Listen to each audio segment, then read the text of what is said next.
इस कार्यक्रम के पुण्यार्जक हैं श्री विनोद काला, श्रीमती किरण काला। सफेद डिटर्जेंट, मेरी चॉइस मेरा सफेद।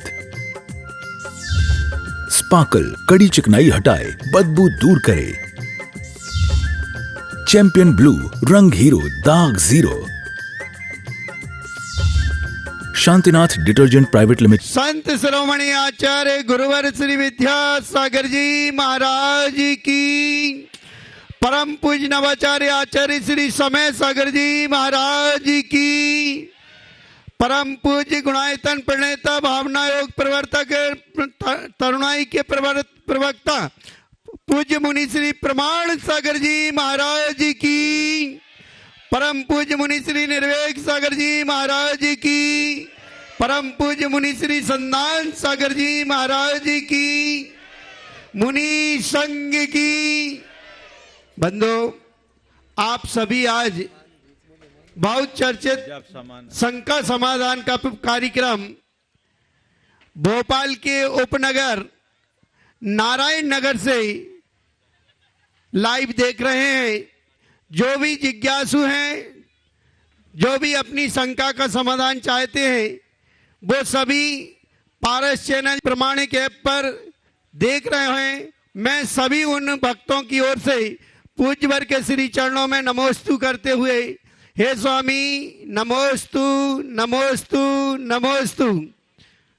आप सभी तैयार रहेंगे और पूज्य मुनि श्री संदान सागर जी महाराज से निवेदन करते हैं कि वो शंकाओं के लिए यहाँ पर हम सभी को आगे के कार्यक्रम को संचालित करें।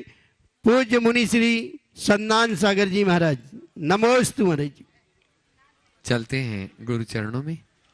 और आज का यह शंका समाधान का सत्र नारायण नगर की इस पावन धरा को मिला। आप लोगों के पुण्य की अनुमोदना और साथ में ही प्रथम प्रश्न के लिए मैं आमंत्रित कर रहा हूं नरेंद्र जैन, विद्यानगर। हाँ, विद्यानगर। नरेंद्र जी जैन अपना प्रश्न करें और उसके बाद में तैयार रहेंगे अपूर्व शाश्वत जैन, नारायण नगर, भोपाल। नमोस्तु भगवान, नमोस्तु भगवान, नमोस्तु भगवान। आज अंतर्राष्ट्रीय महिला दिवस है और इस नारायणनगर जैन मंदिर के जो कमेटी के अध्यक्ष हैं, उनसे एक मामले में उनकी पत्नी ज़्यादा आगे है और वह है व्रतों को धारण करने के मामले में। इसलिए आज का दिन और पहला प्रश्न होने के कारण से उनको बहुत बहुत बधाई और बनती है। मेरा प्रश्न यह है भगवान, यदि कोई व्यक्ति भगवान की मूर्ति के समक्ष अभिषेक पूजा का भाव लेकर आता है, लेकिन वहाँ भी वह हंसी मजाक, परिवार, बच्चों संबंधी, मित्रता संबंधी एवं अन्य तरह की चर्चा धीमे या जोर जोर से करता है, तो यह कहाँ तक उचित है? क्या मंदिर जो नव देवताओं में से एक है, वहाँ भी ऐसा किया जा सकता है? नमस्ते। सर्वथा अनुचित। इसे मंदिर में लगने वाले 84 असाधनाओं में जोड़ा गया है। ऐसे लोग पुण्य की जगह पाप के भागी हो जाते हैं। इसलिए ऐसा तो किसी भी स्थिति में करना ही नहीं चाहिए। इनसे बचना चाहिए, इनके प्रति सावधानी रखनी चाहिए। और इनसे बचने का एक बड़ा सरल सा तरीका है। आप एक संकल्प लेके मंदिर में प्रवेश करें कि मैं मंदिर जा रहा हूँ, जब तक मेरी पूजा पूर्ण नहीं हो जाए तब तक के लिए पूजन के अलावा बाकी सब बातों से मौन। जब तक मेरी दर्शन की विधि समाप्त न हो जाए तब तक के लिए दर्शन के अलावा बाकी सब बातों से मौन। इससे बड़ा लाभ होगा। आप इस तरह की बातों से भी बच जाएंगे और आपका समय भी बचेगा। कई बार ऐसा होता है, लोग घर से मंदिर के लिए जाते हैं, दरवाजे पर कोई मिल गया, उससे बातों में लग जाते हैं। अब बातों में लग जाने के परिणाम स्वरूप क्या होता है कि आपका पूरा समय वहीं चला जाता है। अब जब समय चला जाता है तो फिर क्या होता है, अब टाइम बाद में जब जो आपको भगवान के साथ एकाकार होना चाहिए वो सब छूट जाता है, फिर केवल औपचारिकता होती है, सिर पटकते भाग आते हैं। तो बचिए, मंदिर में ये सब मत करिए। महाराज मंदिर में ही तो हम लोग एक दूसरे से मिल पाते हैं, तो मंदिर में एक कक्ष ऐसा होना चाहिए जिसका नाम हो सूचना प्रसारण कक्ष, है ना। महिलाएं इकट्ठे हो जाए। एक बार किसी ने ऐसा कहा, आज महिला दिवस पे थोड़ा सा खटकेगा आपको, लेकिन किसी ने कहा महाराज जी महिलाएं ही सबसे ज़्यादा बातें करती हैं। तो मैंने उनको जवाब दिया कि भैया तुम्हारे लिए चाय की दुकान है, पान का टपरा है, सब जगह तुम बात कर लेते हो, उनके लिए तो एक ही ठिकाना है भगवान का दरबार।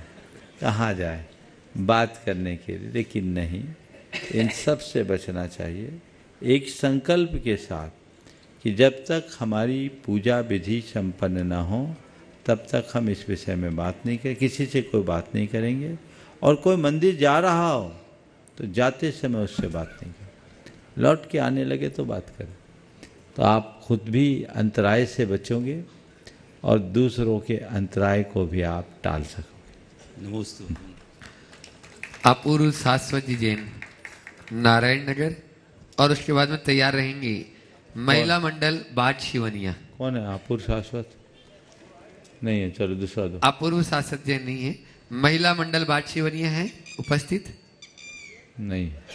सामने जो महिला मंडल है नारायण नगर महिला मंडल, एक प्रश्न कर लें। और उसके बाद में इंजीनियर महेंद्र जी जैन, बावड़िया कला, जो गुणायतन के ट्रस्टी भी हैं। बाघ शिवनी आ गया। एडवांस में थोड़ा सा अलर्ट रहें आप लोग, किसका नाम बोलता है।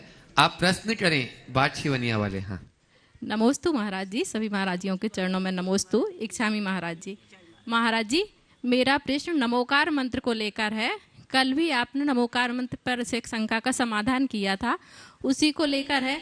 महाराज जी, कुछ लोग कहते हैं कि सुबह उठो तो 8 बार नमोकार मंत्र पढ़ो अष्टकर्म के नाश के लिए, सम्यक दर्शन, सम्यक ज्ञान, सम्यक चारित्र की प्राप्ति के लिए 3 बार पढ़ो, घर से निकलो तो 1 बार पढ़ो। ये कहाँ तक सही है और गिनती का क्या महत्व है नमोकार मंत्र में? नमोस्तु महाराज। 8 बार, 3 बार, 1 बार, ये बहाना है जपने के। हम तो कहते बार बार पढ़ो। तो महाराज जी एक बार किसी से कहा कि 12 गिनो, तो बोले भगवान का नाम भी गिन गिन के ले क्या? हमने कहा नोट गिन करके अगर गिन सकते हो तो भगवान का नाम भी गिन गिन के लो, कम से कम उत्साह तो बना रहेगा। कोई बहाना मन को मिलना चाहिए जिससे आप भगवान का नाम ले सके और जीवन को आगे बढ़ा सके, ऐसा प्रयास करना चाहिए। नमोस्तु महाराज जी। महिला मंडल नारायण नगर, और उसके बाद में इंजीनियर महेंद्र जी जैन, बावड़िया कला, तैयार रहें। ओम। सभी महाराज जी के चरणों में मेरा बारंबार नमोस्तु। इच्छामी महाराज जी। महाराज जी, मेरा प्रश्न केवल ज्ञान के अतिशय से है कि जब भगवान को केवल ज्ञान का अतिशय में एक अतिशय होता है कि जब भगवान को केवल ज्ञान होता है तो 5000 धनुष ऊपर उठ जाते हैं, तो क्या योग निरोध के समय भी वे 5000 धनुष ऊपर ही रहते हैं अथवा नीचे आ जाते हैं? देखिए, शास्त्रों के विधानानुसार केवल ज्ञान का अतिशय भगवान 5000 धनुष केवल ज्ञान के समय जाते, पर भगवान का जो विहार होता है वो धरती पे होता। ऐसा मत समझना कि भगवान का विहार 5000 धनुष ऊपर ही होता। मैंने काफ़ी छानबीन की और हरिवंश पुराण में इस बात का स्पष्ट उल्लेख है कि धरती से 1 हाथ ऊपर चलते हैं भगवान। और आचार्य समंतभद्र महाराज ने लिखा, भूरपि रम्या पतिपदमासी जात बिकोसाम भुज में दुहासा। भगवान जहाँ आपका विहार होता है वो धरती भी प्रतिपद रमणीय हो जाती, ऐसे जैसे कोई कली खिल रही हो। तो ये इस बात का द्योतक है कि भगवान का विहार धरती पर होता है। जी नमोस्तु महाराज जी, नमोस्तु। आगे इंजीनियर महेंद्र जी जैन, बावड़िया कला, जो गुणायतन के ट्रस्टी भी हैं, और उसके बाद में तैयार रहेंगे चौधरी प्रमोद कुमारी जैन, अध्यक्ष रुचि लाइफ। नमोस्तु महाराज जी।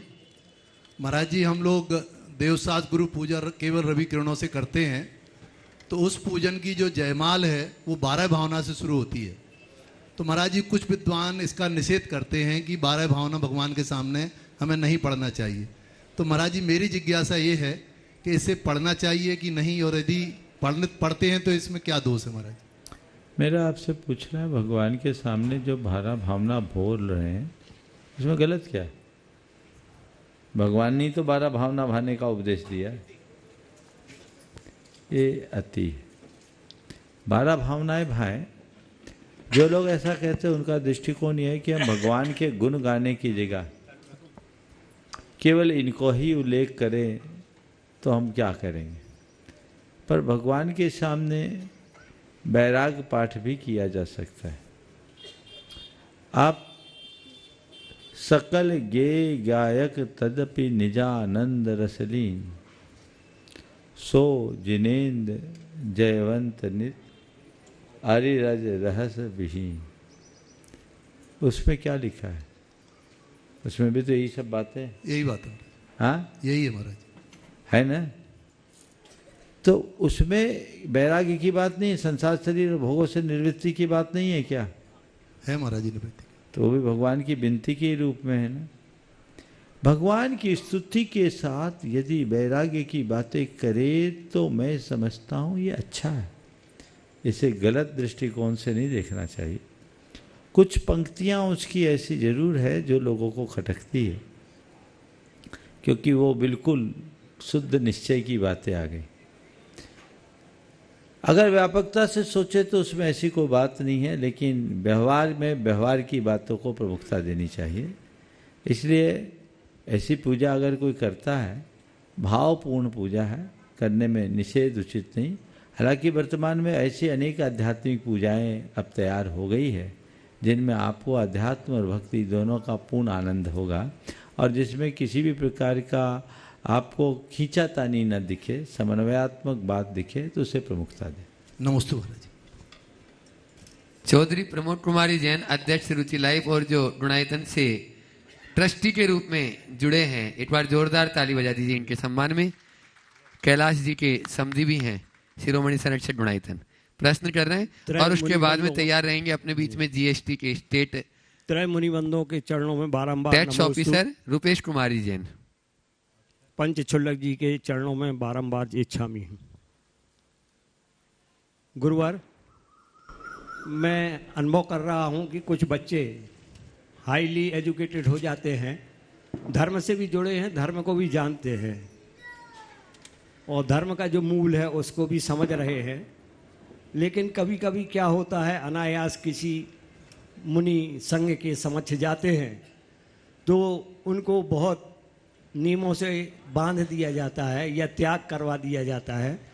जबकि आज की स्थिति में सर्विस ऐसी है कि उनको रात में भी सर्विस करना पड़ती है, बाहर भी कई बार जाना आना पड़ता है। ऐसे में वो अपने नियम का निर्वहन जो त्याग किया है उसका कैसे करें, मार्गदर्शन दें, और साथ ही उन बच्चों को माता पिता कैसे प्रेरित करें। देखिए, सबसे पहली बात तो ये, नियम दिया नहीं जाता, नियम लिया जाता। साधु संत भी अगर कोई नियम देते हैं तो वो ज़बरदस्ती नहीं देते, वो केवल प्रेरणा देते हैं। वो आपको प्रेरित कर रहे हैं, आपको जचे तो ले लो, नहीं जचे तो मत लो। कुछ महाराज हैं जो बिना नियम के आहार नहीं लेते, तो आपको अगर जचता है कि महाराज को आहार देना है, हमें नियम ले सकता हो तो ले लो।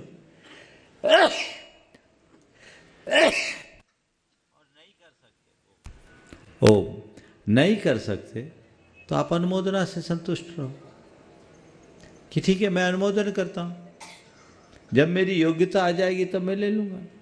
महाराज ऐसा तो नहीं बोलते ना कि तुम नियम लोगे तभी आहार लूँगा और तुम आहार दोगे तभी आहार लूँगा, ऐसा तो कोई महाराज नहीं बोलते। तो आप महाराज को क्यों लपेटते? मैं आप सबसे कहना चाहता हूँ, साधु को नीचे लाने की जगह खुद को ऊपर उठाने की कोशिश करो।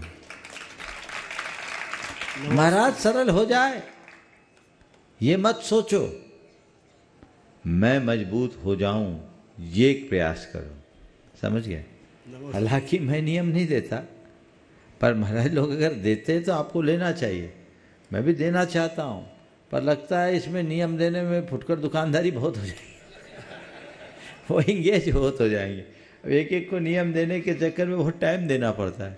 तो हम तो उपदेश देते हैं, आपकी निष्ठा जगाते हैं। यदि निष्ठा जग जाए तो नियम अपने आप बढ़ जाए। और ये बात भी मन में पक्की तौर पर बिठा लेनी चाहिए, बिना नियमों के जीवन आगे नहीं बढ़ता। तो यदि कोई साधुजन आपके लिए किसी नियम की प्रेरणा देते हैं तो उसे अपना सौभाग्य मानना चाहिए और सौभाग्य मानकर उसे स्वीकार करना चाहिए। ठीक है, नमोस्तु विजय। नमोस्तु। अपने बीच में ओम। रुपेश कुमार जी जैन, विद्यानगर भोपाल से, स्टेट टैक्स ऑफिसर जीएसटी, वे अपना प्रश्न कर रहे हैं। और उसके बाद में आज गुरुवर के आशीर्वाद से यहाँ जो विद्यासागर गुरुकुलम खुला हुआ है, ब्रह्मचारी विनय भैया जी के निर्देशन में, यहाँ छात्र भी उपस्थित हैं, वे अपना एक प्रश्न रखेंगे। नमोस्तु गुरुवर, नमोस्तु। मेरा शंका आज सामाजिक प्रश्न से है कि आज पूरे भारत में या पूरी दुनिया में 80% गार्जियंस जो है उनकी सिर्फ एक ही इच्छा होती है कि उनके बच्चे पढ़ जाएं, और उसमें वो 50% जीवन का हिस्सा भी लगाते हैं। लेकिन जब भी हम कभी भी सामाजिक सांस्कृतिक किसी भी कार्यक्रम में जाएं, अपने दोस्तों में बैठे, अपने परिचितों रिश्तेदारों में बैठे, हमेशा एक ही प्रश्न होता है कि आपका बच्चा किस बड़े स्कूल में पढ़ रहा है, कितनी सैलरी पा रहा है, कितने बड़े शहर में है, देश में है, विदेश में है। और वो लोग भी बड़े गौरवान्वित होके, अगर जिनके बच्चे बड़े स्कूल में हैं, बड़े पद पर है या बड़े उसमें हैं, तो वो बड़े गौरवान्वित होते हैं। जबकि समाज के वो गार्जियंस जिनके बच्चे बड़े स्कूल या बड़े शहर या बड़े पैकेज पे नहीं है और धर्म की सेवा के साथ माता पिता की सेवा में संलग्न है, वो उतने गौरवान्वित नहीं होते। तो हमारी शंका महाराज जी ये है कि हमने सिर्फ अपने बच्चों को केवल अगर सिर्फ भौतिकतावादी क्षेत्र में आगे बढ़ाया है, जबकि अपना धर्म इतना सूक्ष्म है जिसमें पानी की भी मर्यादा बताई है, जब वो बच्चे बाहर चले जाते तब तो उनके पास इतना संस्कार रहता ही नहीं। तो क्या हमें भी वो पाप कर्म लगेगा कि जिन्हें हमने सिर्फ और सिर्फ भौतिकता में आगे बढ़ाया, ना कि धार्मिक क्षेत्र में? और जो गार्जियंस बैलेंस बना के चलते हैं, बच्चों को धार्मिक शिक्षा भी देते हैं और भौतिकतावादी वाली शिक्षा भी देते हैं, उनको क्या पुण्य कर्म लगेगा? उनको पुण्य बंद होगा? बहुत अच्छा सवाल आपने। आपके सवाल का उत्तर सबसे पहले एक पंक्ति में मैं इस प्रकार देना चाहूँगा कि जो लोग आज अपने बच्चों की शिक्षा से गौरवान्वित हो रहे हैं, कल उन्हें लाचारी का जीवन काटना पड़ेगा। और आज जो भले ही अपेक्षाकृत कम महत्व पा रहे हैं, कल खुद को वो गौरवान्वित महसूस करेंगे। आज जिस तरह की शिक्षा प्रणाली है, आप अपने को बच्चों को पढ़ा लिखा रहे हो, उच्च से उच्च शिक्षा संस्थानों में भेज रहे हो। कितने लोग हैं जिनके बच्चे उनके साथ है, उनके पास है? बोलो, है ना? 25 बरस बाद कोई नहीं दिखेंगे। अभी है ना जितने सीनियर सिटीजन, आज भी देख लो नारायण नगर में हर घर की क्या कहानी है। हाँ, अरेरा कॉलोनी में नहीं, पूरे भोपाल में है, सब जगह है, सबकी कहानी है। इसके जिम्मेवार आप है। आपने अपने बच्चों को जो देना चाहिए वो दिया नहीं, परिणाम सामने। मैं आपको एक बात बताता हूँ। मैं बिहार कर रहा था, एक नगर में, महानगर था, उसके किनारे से एक इंडस्ट्रियल एरिया था, नाला बहता था, भरपूर पानी था, और उसके आसपास की खेत, इन्हीं दिनों की बात है, गेहूं की फसल से लहलहा रही थी। बहुत उन्नत फसल दिख रही थी। मैंने कहा यहाँ की ज़मीन तो बड़ी उपजाऊ दिखती है। बोले महाराज आप देख रहे, फसल की पैदावार तो बहुत होती है, इनको खाद भी देने की ज़रूरत नहीं पड़ती। ये जो पानी है वो खाद का काम करता है। हमने कहा तो इनको दोहरा लाभ है। बोले महाराज लेकिन एक बड़ी कमी है। बोले क्या है? इस पूरे गेहूं में बदबू आती। क्यों? वहाँ टेक्सटाइल इंडस्ट्री का जो वेस्ट होता वो उस नाले में बहता, उससे सींचते, तो जैसे पानी से सींचेंगे अनाज में वैसी गंध आएगी। बात समझ में आ रही है आपको मैं क्या कहना चाह रहा हूं? अनाज को जैसे पानी से सींचोगे अनाज में वैसी गंध आती है, अपनी बच्चों को जैसे संस्कारों के जल से सींचोगे उनमें वैसी ही गंध आएगी। वही देखिए, तो आज वही हो रहा है। खाद पानी उल्टा दे रहे हैं तो उनकी मानसिकता बदल रही है, सोच का स्तर बदल रहा है, जीवन बिगड़ रहा है।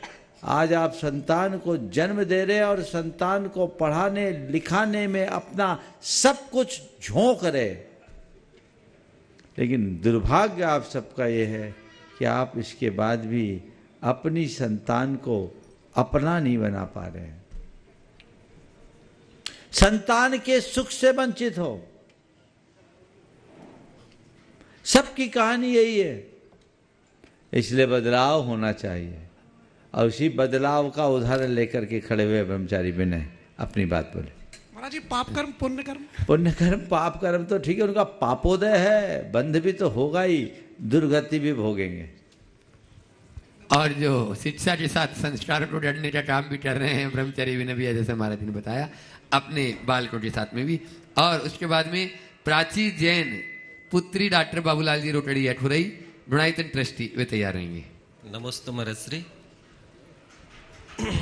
आचार्य महाराज ने एक सूक्ति दे करके महाराज श्री हम लोगों को गुरुकुल का आशीर्वाद दिया था।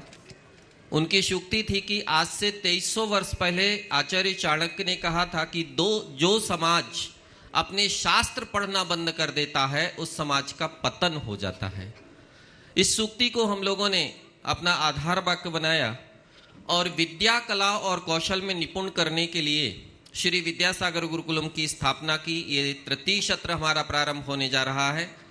इन बच्चों की जो प्रतिभा है वो आपके सामने प्रस्तुत है। महाराज श्री, मेरी कोई शंका नहीं, आपके चरणों में आते ही सारी शंकाओं का समाधान स्वयं हो जाता है। मैं तो सिर्फ आज आपसे निवेदन करना चाहता हूं कि गुरुकुल शिक्षा जो हमारी प्राचीन शिक्षा पद्धति थी और उसको जिस तरह से बंद किया गया और जो ऐसी एक शिक्षा के नाम पर एक षड्यंत्र हमारी समाज में फैलाया गया, उसके संदर्भ में हम सभी को मार्गदर्शन कीजिए। नमस्ते। देखिए, वर्तमान में शिक्षा नीति के विषय में बहुत गंभीरता से विचार चल रहा है। परम पूज्य गुरुदेव भारतीय ज्ञान परंपरा के संवाहक रहे। वे हमेशा शिक्षा के मूल उद्देश्यों को अपने वक्तव्यों में रेखांकित करते थे और वह उनके चिंतन का एक महत्वपूर्ण अंग भी था। यह हम सब के लिए बड़े गौरव का विषय है कि उनके प्रयासों से भारत सरकार ने शिक्षा नीति में कई बदलाव के क्रम भी जोड़े, परिणाम भी सामने आएगा। लेकिन जब हम भारत के अतीत के इतिहास को पलटते हैं तो पाते हैं कि एक समय में भारत हर अर्थ में समर्थ था। भारत का शिक्षा तंत्र बहुत ही समृद्ध था। भारत में कोई भी लोग अशिक्षित या अनपढ़ नहीं थे। साक्षरता का स्तर विश्व में सर्वाधिक था और उस जमाने में अध्ययन अध्यापन का काल गुरुकुल से होता था। सबके शिक्षा मुफ्त थी और अमीर हो या गरीब, राजा हो या रंक, सभी गुरुकुलों में अध्ययन करते थे। बालक हो या बालिका, सबको समानता से अलग अलग गुरुकुलों में अध्ययन कराया जाता था और शिक्षा के मूलभूत उद्देश्यों को उससे जोड़ा जाता था। वह युग था जिसमें शिक्षा का मतलब केवल किताबी ज्ञान प्रदान करना नहीं, शास्त्र विद्या के साथ साथ कला और गुणों में भी निपुण और निष्णात बनाना था। उसके कारण हमारे देश में कोई भी अगर अपनी शिक्षा पूरी करके आता था तो उसे किसी की नौकरी बजाने की जरूरत नहीं पड़ती थी। समय बदला, सोच बदली, अंग्रेजों की सत्ता आई और 1835 में मैकाले ने ब्रिटिश संसद में जो अपना वक्तव्य दिया, अंग्रेजों ने उस पर काम करना शुरू किया। उसमें उसने कहा था कि मैंने भारत की चतुर्दिक यात्रा की। आप लोगों ने भी व्हाट्सएपों में पढ़ा होगा, लेकिन आप लोगों के अंदर उसका असर कितना हुआ मुझे नहीं दिखता। आप पढ़ करके केवल एक तरफ रख दिए, लेकिन जिस पर असर पड़ता है वो पहल करता है। उन्होंने लिखा कि मैंने भारत की चतुर्दिक यात्रा की, मुझे एक भी दीन, एक भी दरिद्र, एक भी याचक नहीं दिखा, एक भी चोर नहीं दिखा। उसमें लिखा कि भारत की सबसे बड़ी जो ताकत है वह है इसकी शिक्षा प्रणाली। मैं एक प्रस्ताव करता हूं कि हम इनकी शिक्षा प्रणाली को, जो इनकी बैकबोन है, उसे तोड़ दें और इनके दिल दिमाग में ये बात बिठा दें कि जो कुछ इंग्लिश है वही सही है, तो हम इन पर युग युगांतरों तक राज्य कर सकेंगे और इनसे वो करा सकेंगे जो हम चाहते हैं। मैकाले का ये प्रस्ताव 1835 में हुआ। उनने इस पर काम करना शुरू किया और 1858 में इंडियन एजुकेशन एक्ट लागू हुआ। और उसी दिन से, तारीख मुझे ध्यान नहीं, शायद तुम्हें याद हो, मई 5 मई 5 मई, और उसी दिन से सारे गुरुकुलों को अवैध बना दिया गया। प्रारंभ में फिर हमारे यहाँ गुरुकुल के जगह विद्यालय आए, विद्यालय में नई पद्धति आई। अंग्रेजों को नौकरों की जरूरत थी, बाबुओं की जरूरत थी, तो बाबू बनाने वाली डिग्री की शिक्षा दी जाने लगी। कला गुण गौन हो गए और हमारे यहाँ की कला को उनने कत्ल किया। हजारों के संख्या में बुनकरों के हाथ काटे गए। हमारी टेक्सटाइल इंडस्ट्री, जो हमारी अर्थव्यवस्था की रीढ़ थी, उसे नष्ट भ्रष्ट किया गया। जितनी भी हमारे यहाँ का कौशल था उसको उन्होंने छिन्न भिन्न किया, क्योंकि उनके इरादे खराब थे। इतिहास पढ़िए, सोने की चिड़िया भारत और लुटेरे अंग्रेज आप पढ़िए। आचार्य महाराज उस पुस्तक को बहुत पसंद करते थे, और भी बहुत सारी किताबें हैं। इतिहास को दुर्भाग्य कि ये सब बातें छिपा ली गई, हमारे बच्चों को बताया नहीं गया। चीज़ें नष्ट भ्रष्ट हुई। हमारे लोगों ने विद्यालय बनाना शुरू किया, हमारे देसी विद्यालय चले, हमारी स्वदेशी भाषा में चलना शुरू हुआ। धीरे धीरे धीरे उनने स्कूल खोलना शुरू किया। स्कूल का मतलब होता ईसुकुल, वो हमारी मूल है ही नहीं। स्कूल, ईसुकुल से स्कूल बना। और कॉन्वेंट का मतलब होता अनाथाश्रम, और हमने उनका अंधानुकरण करना शुरू किया। और धीरे धीरे धीरे 1857 की बात बढ़ते बढ़ते बढ़ते 90 के दशक से तो हिंदी माध्यम और देसी माध्यम खत्म सा होने लगा, और आज तो लगभग लुप्ता प्राय है। इन 25-30 वर्षों में बहुत बड़ा बदलाव आया, पूरी व्यवस्थाएं चरमरा गई।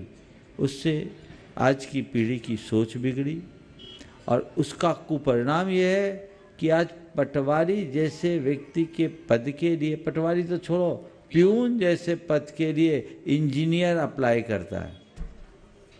क्या हो गया? और मैं तो कई ऐसे पढ़े लिखे ग्रेजुएट और इंजीनियर्स को जानता हूं जो ढंग से अपना नाम भी नहीं लिख पाते। क्या है ये? शिक्षा के व्यवसायीकरण का कुफल है। इसके परिणाम बिगड़ रहे हैं। मुझे बेहद प्रसन्नता है कि इस तरह की पहल आप लोगों ने की। मैं भी बहुत दिनों से इस विषय में सोच रहा था। ये बच्चे, मैंने इनसे मिला, आप इनसे मिलोगे तो बहुत बड़ा परिवर्तन आएगा। आप देखिए, एक परीक्षा आपको मैं दिलाता हूँ इन बच्चों के सामने। एक कोई भी बच्चा ये बताओ, 31 मार्च 1988 को कौन सा वार था? तुम ही बताओ बेटा। 1 मिनट का टाइम लगेगा। हाँ हाँ, लगेगा, चलेगा। 31 मार्च 1988। कैमरा फोकस करो, अपनी गणना कर रहे हैं तीनों बच्चे। 1988। हाँ, 1988।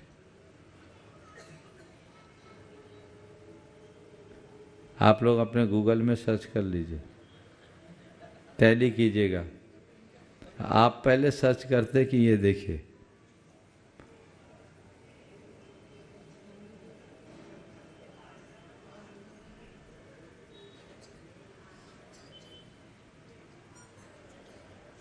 सैटरडे देखिए,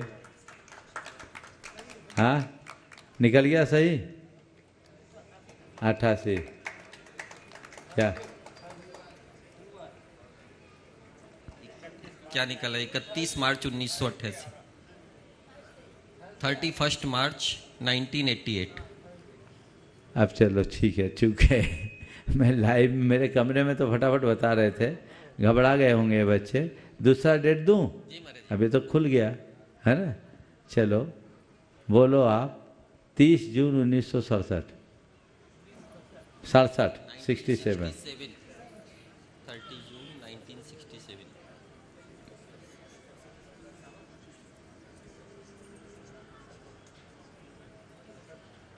67।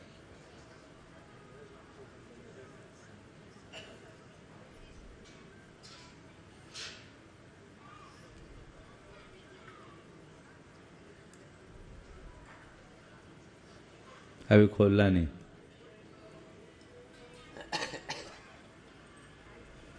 इन बच्चों को अभी दूसरा ही साल है, 1 साल हुए हैं, दूसरे साल में प्रवेश किए हैं और अभी अंग्रेजी माध्यम से। हाँ संडे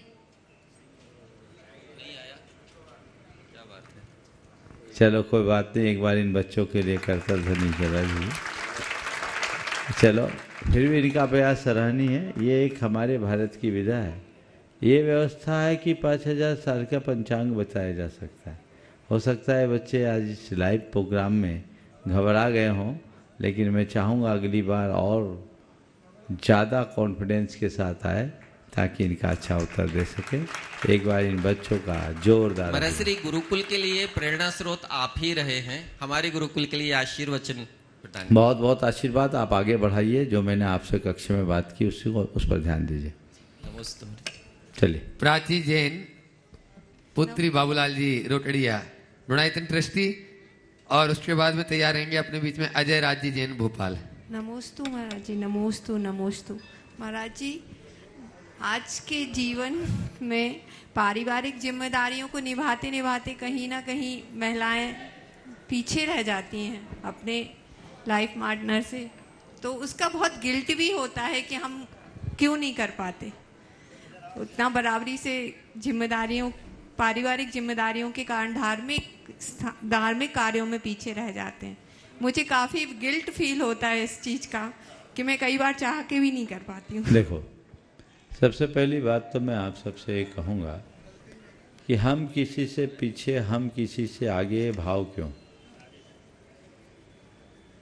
अरे कोई आगे कोई पीछे नहीं, हम सब साथ साथ हैं, आगा पीछे क्यों? पहले तो ये धारणा ही गलत है। हम सब आगे निकले, हम पीछे न रहे, क्यों? अरे मैं नहीं, वो तो कर रहा है, पॉजिटिव क्यों नहीं सोचते? मैं आपसे पूछता हूँ, आप भी अगर अपने पति की तरह लग जाओगे तो घर कौन संभालेगा? आप अपने पति से किसी मामले में पीछे रह जाओ, कोई फर्क नहीं पड़ेगा। घर पीछे रह गया तो क्या करोगे? बोलो, समझ रही बात? तो घर को संभालना भी जिम्मेदारी है कि नहीं? अब पति को भी ये सोचना चाहिए कि तुम घर संभाल रही हो तो मैं आगे बढ़ पा रहा हूँ, मेरा आधा हिस्सा तुम्हारे लिए है। ये सोच रखे, एक दूसरे के पूरक और प्रेरक बन करके क्यों नहीं चलते? यदि ये मनोदशा हमारी बन जाती तो चीज़ें अच्छी होती। ये प्रतिस्पर्धा, होड़, बराबरी की भावना कतई उचित नहीं।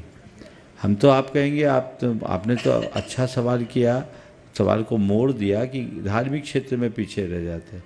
मैं तो सोच रहा था कि आप कुछ और बोलोगी, जैसा कि आज की महिलाओं की मानसिकता है कि मैं अपना स्थान वही बनाऊं जो मेरा पति का स्थान।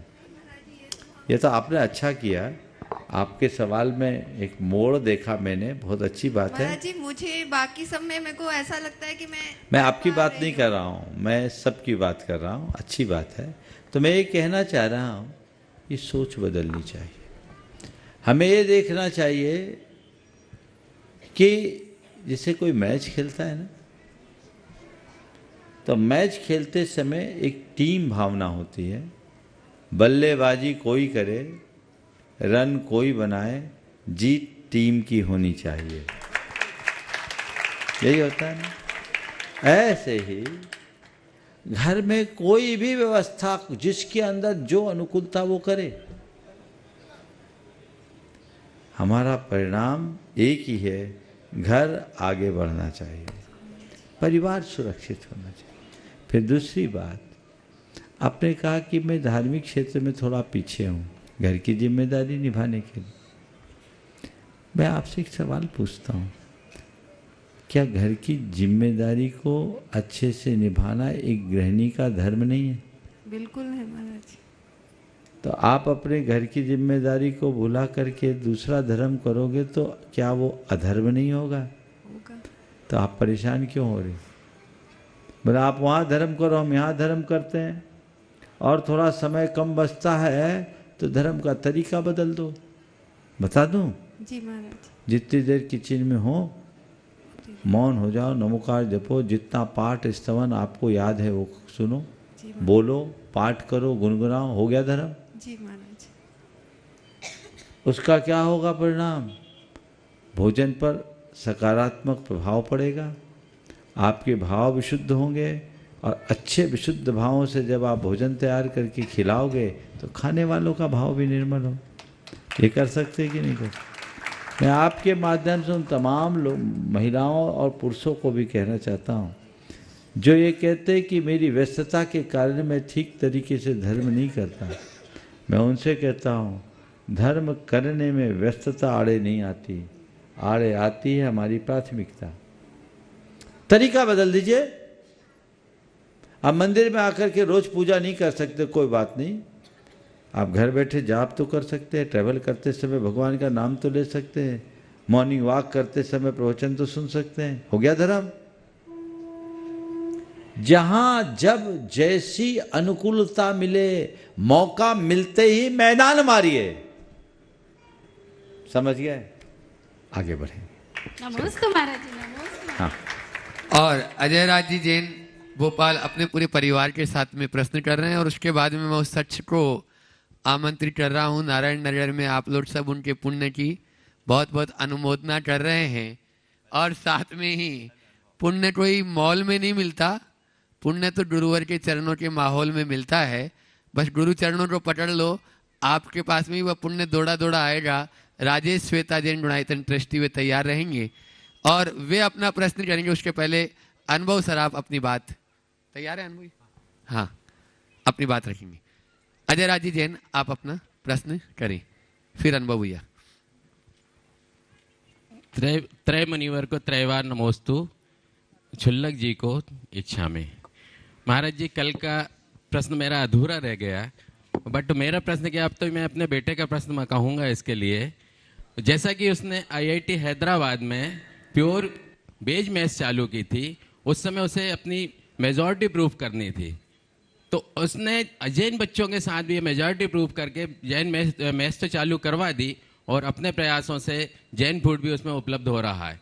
बट विडम्बना ये रही कि जैन बच्चों की उतनी समर्थन नहीं मिल पाया उसे, और आगे मैथ्स को चालू भी रखना मजबूरी थी, इसलिए उसने अजैन बच्चों के साथ रख के कंटिन्यू आज अनवरत अभी भी वो जैन मैथ्स चल रही है और प्योर वेज मैथ्स चल रही। तो 1-1.5 साल का समय उसे अवश्य लगा महाराज जी, लेकिन उसको सफलता मिल रही, उसने पुरुषार्थ किया। अब मैं उसका प्रश्न ये है महाराज जी कि जिन जैन बच्चों ने उसमें सहयोग उतना नहीं दिया जरूर सबने, यह जो आज भी कहते हैं कि हम अपने मित्रों के साथ अपनी दूसरी मैच में ही जाएंगे, तो ऐसे बच्चों के लिए आप राष्ट्र संत की ओर से क्या मैसेज देंगे जिससे बच्चों को आगे इसमें सपोर्ट मिले? पहले तो मैं आपके बेटे की बहुत बहुत सराहना करूंगा। क्या नाम था उसका? अक्षत जैन। अक्षत जैन। अक्षत जैन, बहुत अच्छी बात है। ये भोपाल के साथ बहुत अच्छा संयोग जुड़ा। पिछली बार जब मैं 2020 में यहाँ था ना, तो आपके यहाँ के एक सुनील जैन, सुनील पटेल का बेटा, भतीजा है सर, भतीजा है सुनील पटेल, भतीजा, हाँ, तो उसने BHU बनारस में पूरी तरह शाकाहारी मेस की बात अपने पहल से शुरू कराई थी, और वो आज भी सुचारू चल रही। वहाँ तो पूरा एक कैंटीन ही शाकाहारी बन गया, आम लोगों के लिए भी बहुत अच्छा काम। इस बार आपने सूचना दी आपके बेटे का हुआ और यहीं पर मैनेट में पूरा हो गया। वो 1 जुलाई से पूरा नए सत्र से वेज होने जा रहा है। ये बहुत अच्छी शुरुआत है और इस बात का प्रमाण है कि यदि सार्थक पहल की जाए तो परिणाम जरूर निकलते हैं। मैं आप सबसे कहूँगा कि आप अपने बच्चों को इसके लिए तैयार कीजिए। आपने कहा कुछ बच्चों ने उतना सहयोग नहीं किया बल्कि कॉम्प्रोमाइज़ कर लिया। इतना ही नहीं, कई बच्चे तो भटकते भी हैं। इसके पीछे बच्चों की कमी तो है ही, मैं बच्चों के माँ बाप की भी कमी मानता हूँ। ऐसे माँ बाप जो बच्चों की केवल पढ़ाई पर ध्यान देते हैं और पढ़ाई पर ध्यान देने के साथ संस्कारों के प्रति ध्यान नहीं देते हैं, उनके बच्चों का यही हाल होता है। कई जगह ऐसा भी सुनने में आया है कि जैन होकर के भी जैन बच्चे अभक्ष्य वस्तुओं का सेवन करने लगे। हालांकि उनकी संख्या इक्का दुक्का है, पर ये बहुत दुखद है। हमें इस पर नियंत्रण करना चाहिए, इनसे बचना चाहिए। तो बचाने का प्रयास करें और मैं सभी से कहूँगा आप अपने बच्चों को जहाँ कहीं भी भेजें, आपने उसके खान पान की बात करें और इसके लिए सरकार से लिखा पढ़ी करें। जो भी उसकी सार्थक कोशिश है वो प्रयास करें, परिणाम निकलेगा। ये आपका मौलिक अधिकार है। अपने अधिकारों के प्रति जागरूक रहेंगे तो जरूर परिणाम होगा। हमारी धार्मिक भावनाओं को आघात पहुंचता है। हम वेज नॉन वेज के साथ नहीं खा सकते, तो ये सरकार को चाहिए कि वो आपकी व्यवस्था बनाए और आपको आगे बढ़ाए। जी महाराज जी, आपके संदेश से सभी से ऐसे बहुत सुंदर उसके स्थापित। नमस्ते महाराज। आज जो गुणायतन से जुड़े हैं उन लोगों के नामों की घोषणा हो रही है। प्रचार मंत्री और गुणायतन के शिरोमणि संरक्षक अनुभव सराफ जी के मुखारबिंद। गुरुदेव के चरणों में बारंबार नमन, मुनि संघ के चरणों में बारंबार नमन। निरंतर गुणायतन परिवार से सभी परिवारों का जुड़ना जारी है। आप लोग भी गुणायतन परिवार में जुड़कर अपने पुण्य का अर्जन करें। साथ में आप लोग मैं नाम लेते जाऊंगा, आप सदन में तालियां बजाते जाएं। और बड़ी मैं खुशी से बुलाना चाहूँगा, पहले मैं ऑफलाइन बोल रहा हूँ, जो ऑफलाइन हमारे परिवार से आज जुड़े हैं निर्माण निधि के रूप में। ऑनलाइन जो जुड़े हैं श्री जिनेन जैन, मीना जैन, पलाश, स्वेच्छा, आराध्य, अक्षांश जैन, सागर, आप लोग तालियां बजाएं। कुमारी अरुणिमा चौधरी, अम्बोली, आशीष जोगी जैन ठाणे और संस्कृति अनिल कुमार जैन, सविता ठोले, परमणि, ये निर्माण निधि के रूप में जुड़े हैं। निर्माण सारथी के रूप में ऑनलाइन हम लोगों को प्रविष्टि आई है श्री शांतिलाल जी सेठी, स्मृति में महेश जी, मुकेश जी जैन, मनीष जैन, मनोज जैन, पटना, आप लोग तालियां बजाइए। और सूत्रधार के रूप में आज हमारे साथ जुड़े हैं ऑनलाइन श्री वैभव जैन, पायल जैन, पारस पेपर, सुपुत्र श्री प्रदीप कुमार जी जैन, श्रीमती डोली जैन, मेरठ।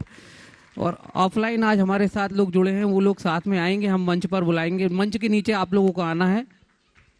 सम्मानकर्ता नीचे आएंगे और सम्मान लेने भी नीचे आएंगे लोग। श्री राजकुमार जैन, आदित्य जैन, डॉक्टर स्मिता जैन, राज जैन, ये हमारे साथ आज जुड़े संस्थापक सदस्य के रूप में, ट्रस्टी के रूप में ये परिवार पूरा आएगा। मैं भी आपको बताना चाहूँगा, हमारे नारायण नगर के अध्यक्ष, हमारे प्रिय सेवक, गुरुजी के लाडले सेवक राजेश भैया, राजेश पारस, उनका पूरा परिवार है। वो छोटे अच्छा राजेश श्वेता, उनके छोटे भैया आज ट्रस्ट में आए हैं और संस्थापक सदस्य के रूप में उन्होंने आज सदस्यता ग्रहण करी। मैं सदन से चाहूँगा पूरा सदन तालियां बजाए। और ये परिवार आ गया है, इनके स्वागत के लिए राजेश भैया, साथ में हमारे साथ कैलाश सिंह जी, हमारे शिरोमणि जी और ट्रस्टी, ये परिवार आएगा, इनका स्वागत करेगा। और महिलाएं भी आएंगी, आगे आए, आइए।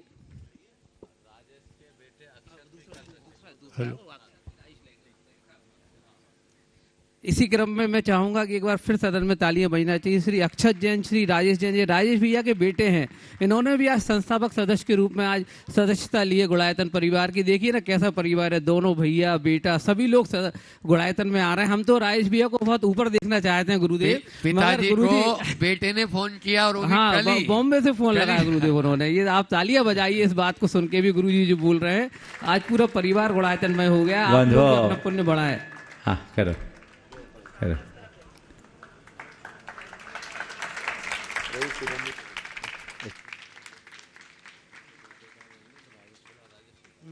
राजेश श्वेता, आप लोग भी आगे आए और सम्मान में। इसी क्रम में मैं श्री अक्षत जैन, राजेश जैन, नारायण नगर को बुलाऊंगा। अब इनके सम्मान में मैं क्या कहूँ गुरुदेव, माताजी बैठी हैं सामने, माताजी पूरा परिवार ही है। तो आज एक बार आप तालियां बजाएं, क्योंकि राजेश श्वेता जी के बेटे अक्षत जी भी आज ट्रस्ट के रूप में आ रहा है। इनके सम्मान के लिए मैं चाहूँगा कि साथ में आप आदित्य मनिया जी, प्रदीप जी स्वीट्स, ये लोग आगे आए। और आदित्य मनिया जी हमारे ट्रस्टी, प्रदीप जी स्वीट्स हमारे ट्रस्टी, ये आगे आए और इस सम्मान क्रम को आगे रखें, क्रम में रेगुलर रहे।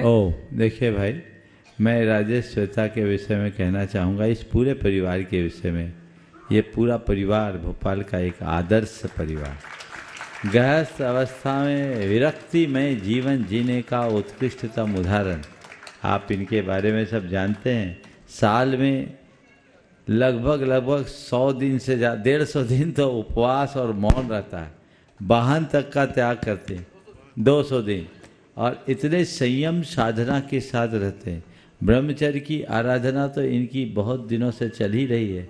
और संस्कार देखो, कल बेटे ने खबर करी फ़ोन से मुंबई से कि मेरा नाम ट्रस्टी में जोड़ दो पापा। माता पिता तो हैं ही, माता पिता के भाव को अगर संतान पूरा करे तो इससे अच्छी बात क्या होगी। राजेश का और श्वेता का तो शुरू से जुड़ाव रहा और बहुत आगे बढ़ने तक का भाव है, लेकिन आज बहुत प्रसन्नता है कि उनके भ्राता राजकुमार स्मिता भी इसमें आगे आए हैं। और मैं उनसे भी कहता हूँ आगे आ जाओ एक बार सामने। और मैं चाहता हूँ कि राजेश और राजकुमार और श्वेता और स्मिता की राशि एक है, काम भी एक होना चाहिए और आगे बढ़ना चाहिए। और शुरुआत इनके बेटे अक्षत ने कर दी है, बहुत सराहनीय, इनका जोरदार अभिनंदन। गुरुदेव, इसी क्रम में आज हमारे साथ संस्थापक सदस्य के रूप में एक ऐसा परिवार जुड़ा है, कैलाश भैया जी के समधी प्रमोद चौधरी, निशा चौधरी, श्री रचित चौधरी, कृति चौधरी। आप लोग सभा में तालियां बजा के इनका स्वागत करिए। इनके सम्मान के लिए मैं चाहूँगा, एक बार आवाज़ दे रहा हूँ मैं, हमारे कैलाश सिंह जी जो हमारे ट्रस्टी भी हैं और एक उच्च पद पर हैं, वो भी आए इनके सम्मान करने। साथ में मैं चाहूँगा महेंद्र जैन बावड़िया कल हमारे ट्रस्टी, वो भी आए इनका सम्मान करें। आप लोग जब तक तालियां बजाते रहे, जब तक सम्मान का क्रम चल रहा है।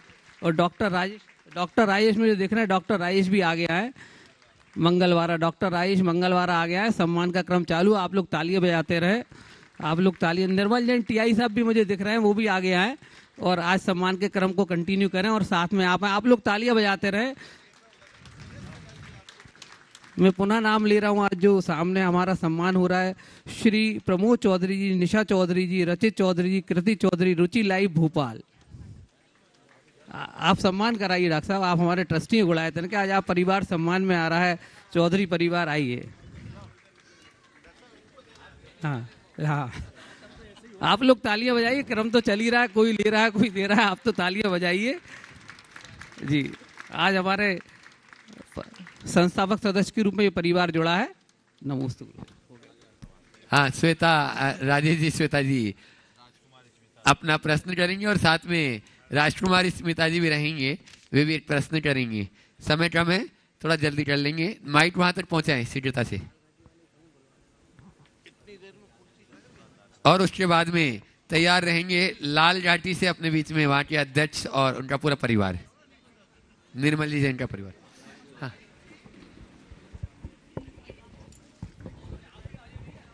नमोस्तु महर्षि। ऐसा पढ़ा हुआ है कि तीर्थंकर जो होते हैं अपने माता पिता के इकलौती संतान होते हैं, लेकिन जो शांतिनाथ भगवान थे उनके एक और भाई थे चक्रायुध। तो ये क्या काल दोष के कारण ऐसा हुआ या ऐसा हो सकता है? ये काल दोष का ही परिणाम, ऐसे क्यों?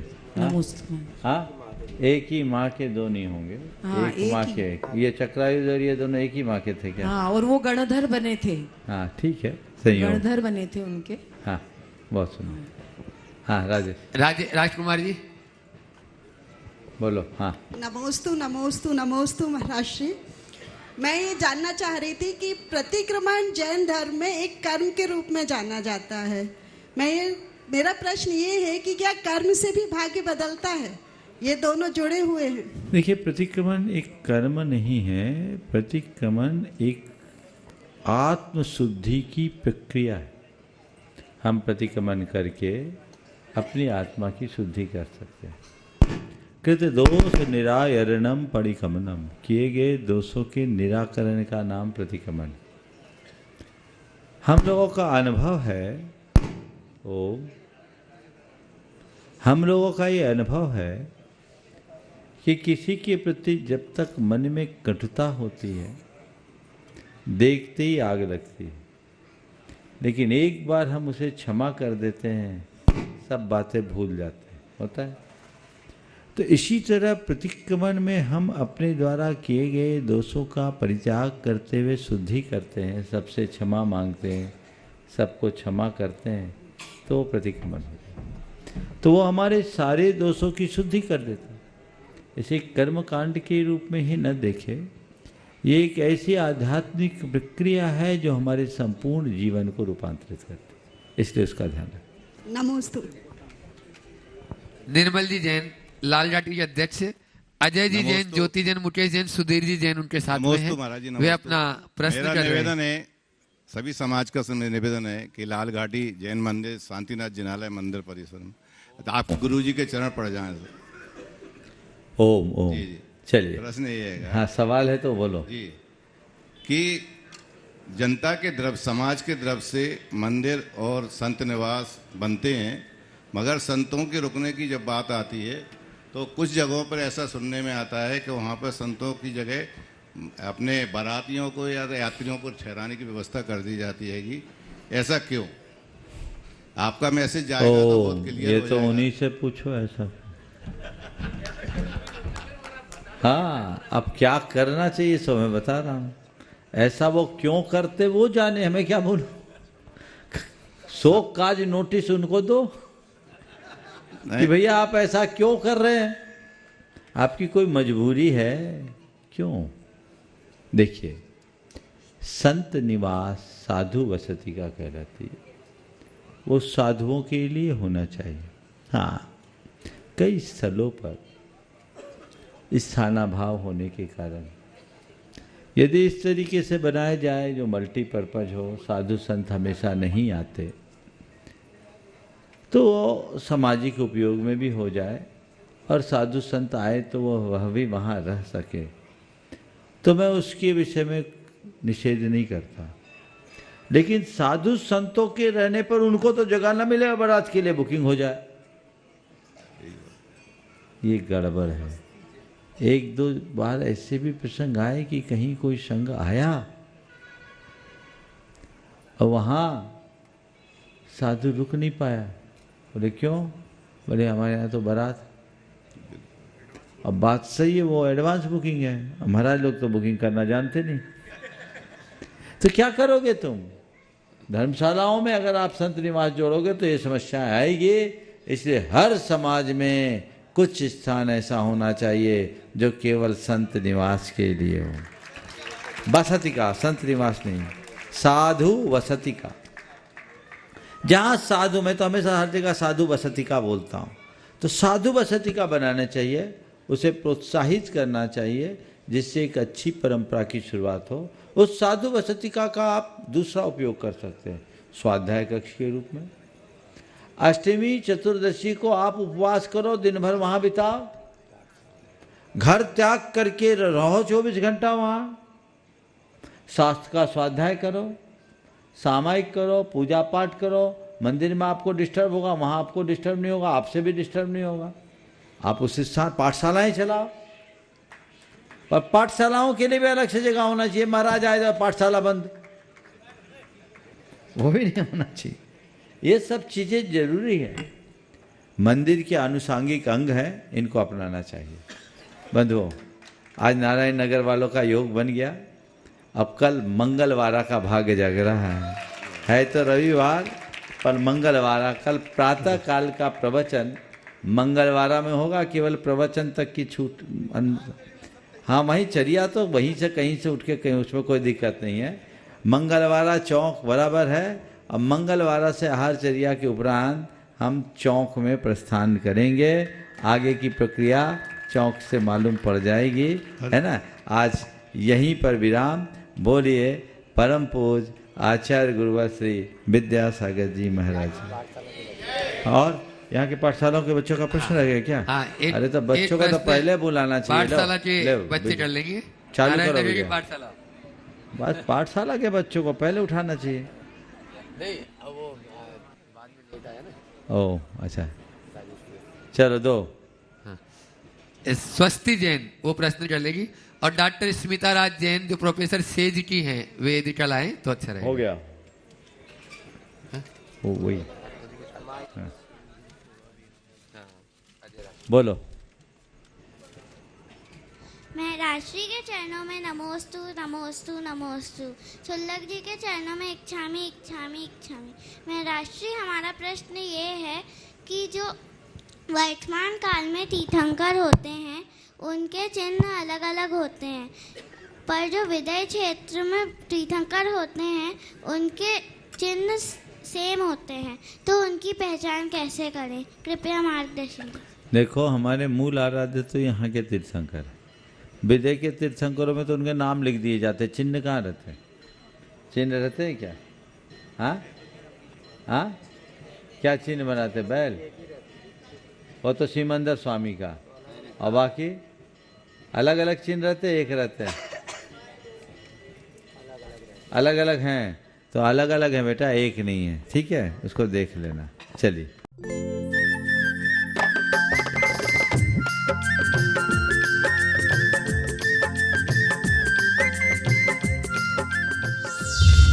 इस कार्यक्रम के पुण्यार्जक हैं श्री विनोद काला, श्रीमती किरण काला।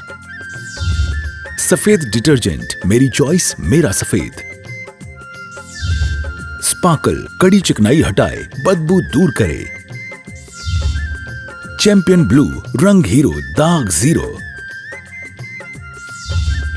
Shantinath detergent private limited, Kolkata.